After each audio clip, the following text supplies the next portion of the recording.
From the Dhammapada, Volume 2, Chapter 3, It is Sweeter on the Other Side. By Osho, death overtakes the man who gathers flowers. When with distracted mind and thirsty senses, he searches vainly for happiness in the pleasures of the world, death fetches him away, as a flood carries off a sleeping village.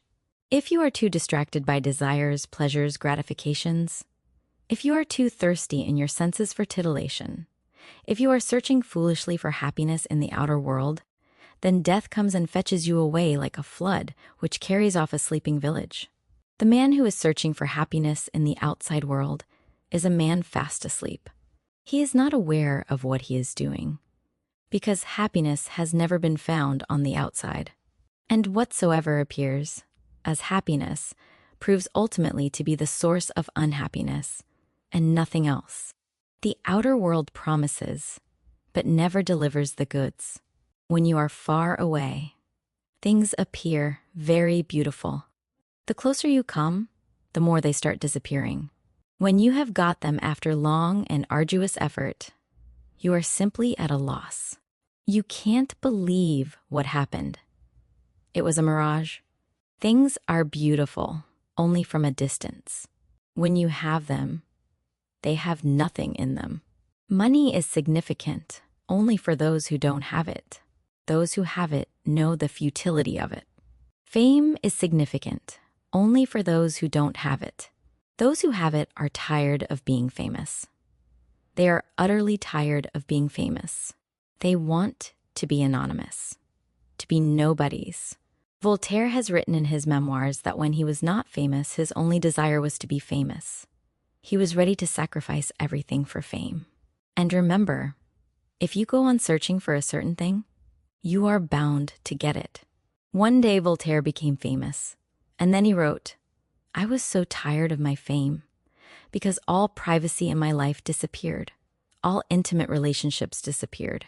I was so famous that I was always crowded by people, everywhere, wherever I would go. If I went for a stroll in the garden, then a crowd would follow. I was almost like a showpiece, a kind of walking circus." His fame reached such peaks that it became dangerous to his life.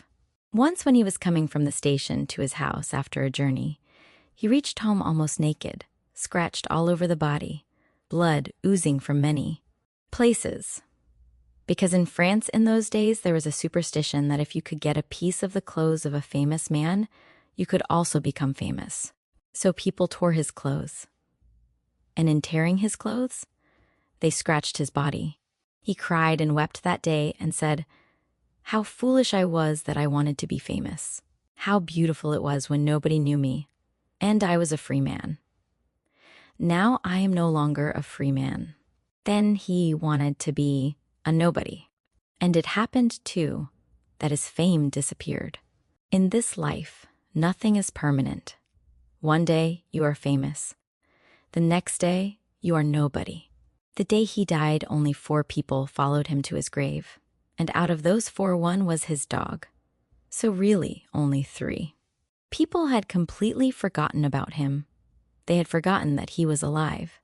They came to know only when the newspapers published a report that Voltaire had died. Then people became aware and started asking each other, was he still alive? If you have fame, you get tired of it. If you have money, you do not know what to do with it. If you are respected by people, you become a slave, because then you have to go on fulfilling their expectations, or your respectability will disappear. Only when you are not famous do you think it is something significant. When you are not respected, you long for it. When you are respected, you have to pay for respectability. The more people respect you, the more closely they watch you to see whether you are fulfilling their expectations or not. All your freedom is gone. But this is how people are living.